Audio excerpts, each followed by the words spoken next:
Hi, I'm Mike from 1A Auto. We've been selling auto parts for over 30 years.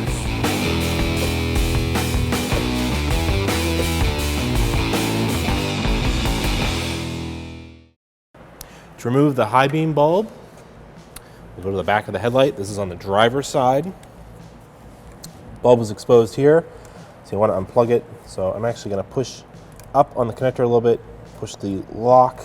This looks pretty dirty. I'm going to use a small flat-bladed screwdriver to help me push the lock. It's just, they can be difficult to push with your fingers. Just be very careful, you don't stab yourself. So yeah, just that amount of force to get it undone, and then just push it down. It'll come right off. You can put the connector aside. We'll turn this counterclockwise to unlock the bulb. Pull it right out. Bulb's got some deterioration. Somebody probably touched it with their bare fingers. It's caused the bulb to blister and bubble, and eventually it will burn out. So this is a 9005 bulb. I'm going to get a new one and replace it. So we have a new bulb, and you want to wear gloves when you're installing headlight bulbs because the oils on your skin can touch the bulb. The bulbs get very hot. The oils can start to boil, and they will ruin the bulb glass and could cause the bulb to burn out and reduce its lifespan. So that's why you want to wear gloves and be careful handling these bulbs. Don't touch them with your bare hands. So we can install the new one. It's got some tabs that will line up with the headlight housing, so you just kind of turn it and then it slides into place, and then turn it clockwise. It will lock in. Reinstall the connector. It'll give it a little click when it's in place, and the high beam bulb is replaced. To give myself some extra clearance to get to the high beam bulb, the cover is behind the washer fluid neck on the driver's side. I'm just going to remove this clip. It's got a Phillips head. It unscrews. It actually doesn't take much. They kind of unscrew like that, and then you loosen them up, wiggle it out of here, and then this filler neck's got a little bit of give to it. Just be careful you don't lift up on it. You might pull it out of the washer fluid tank, and then if you've got fluid up here, it's going to spill everywhere. But this one flexes pretty far, and I can just gently push it under this AC line. Just hold it out of the way. To remove this gray cap, we can actually lift it up. It will unscrew. A little quarter of a turn, then it'll come off, and you take it right out of the way. Behind it is the headlight bulb. So I'm actually going to unplug it. You just wiggle the connector off. There's no lock or anything. And then there's this wire spring that's holding the bulb in. We're going to push it in and then wiggle it over, and then it will release up, and the bulb will come loose. And then I can reach in and take the bulb out.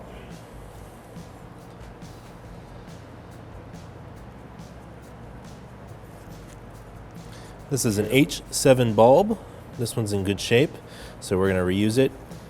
Again, always make sure you wear gloves when you're handling these.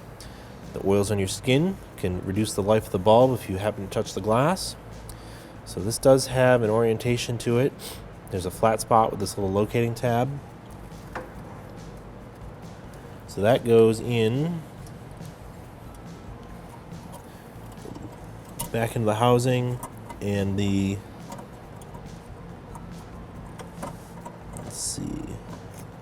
flat spot. So you don't want to force it in here. The flat spot goes towards the outside here, and if you try, it won't go in. It won't sit flush until you find the appropriate spot for that tab, and then it sits in there nice and flush, and then you'll push the wire spring over that will hold it in place. We'll push it down and then clip it. The bulb is locked in place. Reinstall the connectors. Reinstall the connector. Push it right over it. Now we're ready for the gray cap. It does say top, and it does have a marking open and lock. So, and it does have these 4 tabs, so we're going to put it in place, and then you kind of turn it, and you'll feel it. It will sit into the headlight housing, and we'll turn it clockwise. It will lock it, and the headlight bulb is replaced. So put our washer filler neck back. Reinstall the clip.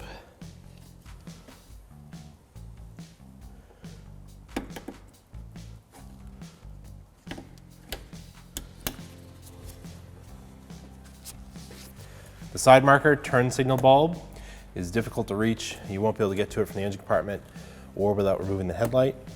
So we're going to gently peel back the splash shield. We've got the wheel turned in here, and you're probably not gonna be able to see what I'm doing.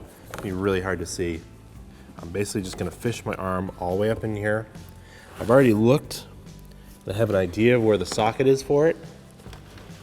And I'm gonna reach up, grab hold of the back of it,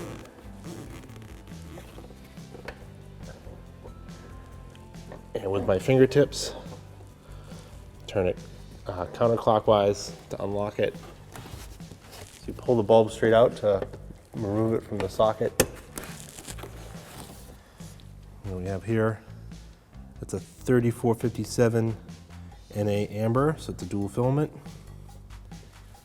So this one's working, so to reinstall it, find that socket. Push it straight back into the socket, and you might have to spin the socket around because it'll find the little locking tabs, and then once you get it in there, turn it clockwise to lock it. We can just push the fender liner back up in.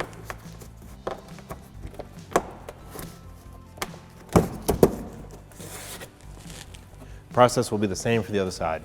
To remove these clips that are holding the air intake, they're those Christmas tree style clips that have barbs that only go one way. So we're going to use the trim clip tool and get it underneath it and just pry the whole thing up. Do the same for this one. Then we can lift it up and out of the air box. It slides out. So there are the clips. Now with the air intake removed, the procedure will be exactly the same as the driver's side. So we'll slide this part back into the air box,